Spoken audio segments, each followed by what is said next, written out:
So ayan mga kabayan, nandito tayo upang mag-update sa inyo ng mga bagong dating na Montero Sport. So mga kabayan, lahat po ng variant natin, meron tayo dito sa stockyard. Meron tayong Blade Silver na Montero GLS, meron tayong Diamond White, at dun sa dulo po kung makikita nyo, meron din tayong Jet Black Mica na Montero Sport. So yun mga kabayan, lapitan natin at mamaya ipapakita ko sa inyo yung interior ng ating mga unit. At dito mga kabayan, yung ating mga unit na nasa stockyard ngayon, halos puro black, puro GLS Montero Sport yung kanyang variant na dumating. At halos lahat is Diamond White. Kasi mga kabayan, Diamond White po is mas maganda po siya pagdating sa Montero Sport.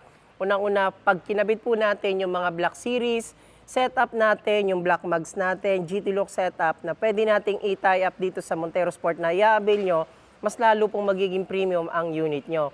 So tara mga kabayan, ayan, kita nyo, papakita ko sa inyo, yan yung mga unit natin dito sa stockyard. Ayan, katulad nito, Diamond White, Black Series. Black Series yan kapag nilagay natin yung ating freebies. Ito, Diamond White na manual transmission, pwede natin gawing Black Series or GT Lock setup yung unit nyo. So dun sa dulo mga kabayan, ayan, puro Diamond White po yung mga dumating sa atin. Ayan, at dito naman po sa kabila, meron tayong Jet Black Mica. Tara, papakita ko rin sa inyo. So yan mga kabayan, ito yung ating Jet Black Mica na Montero Sport GLX manual transmission.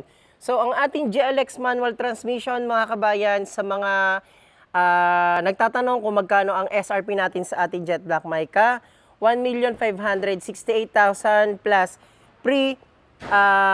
exclusive freebies na GT Look setup or Black Series setup yung pwede natin ma-free dito sa ating manual na Montero Sport. Tara, silipin natin yung interior. At wait, bago tayo pumasok sa ating interior.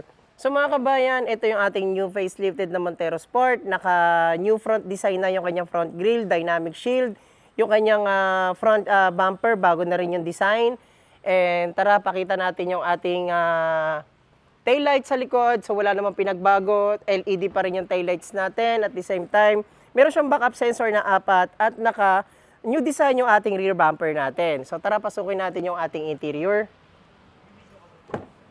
So ayan mga kabayan, ito yung interior ng ating Montero Sport manual transmission. Naka 3-spoke leather wrap, may hands-free button, and naka 8 inches yung kanyang touchscreen monitor. Ayan, and lahat naman po ng kanyang window is automatic. So mga kabayan, kapag nilagay na natin yung mga setup natin, yung previous natin, lalong-lalo na yung ating GT spoiler, pag kinabit natin, mas maganda pa at magiging top of the line looks itong ating Montero Sport. Ayan. So dito naman silipin natin yung ating GLS Montero Sport automatic. So yan, meron tayong client na nagtitingin ng ating Montero Sport. So ito mga kabayan is Blade Silver. Ayan, nakikita nyo naman. LED yung kanyang brake lights. At ito yung kanyang interior. Ayan, 7-seater capacity. Ayan, naka-leather seat na siya. At the same time, keyless system operation na itong ating Montero Sport automatic. Ayan. So mga kabayan, ito yung kanyang interior. At yung kanyang headlight ay naka-LED na with daytime running lights and LED illuminated. So yun mga kabayan, kapag gusto nyo mag-avail at kumuha ng ating brand new Montero Sport, hindi na kayo maghihintay ng matagal kasi marami tayong stocks na dumating na pwede nating may offer sa inyo.